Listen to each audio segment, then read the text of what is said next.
Hi guys, my name is Kay and I'm here to show you this kitchen storage rack. This is super cute and it's really affordable for how large and sturdy it is, so I'm really happy with it. I haven't really got it perfectly styled, but I wanted to show you guys how much stuff it could hold. I also love the wire baskets over to the side that helps keep produce fresh to have airflow underneath it. It is so sturdy, it's not going anywhere. It's made out of lightweight metal, but it's very well done.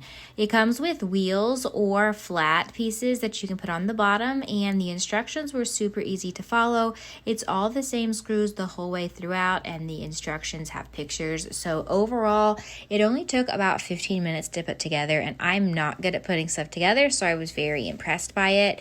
This is what it looks like. It adds a lot of functionality and storage to my kitchen. It's pretty easy to move if you change your mind. It's so fun to style. You can customize where the shelves are at, the heights of them a little bit if you have certain appliances or something like that that you want to put on there. And again, I love the wire rack feature. You could do so much with that. I was gifted this for my honest review, but I think it's very attractive. It's aesthetic. It was easy to put together. It's high quality and sturdy, and I highly recommend.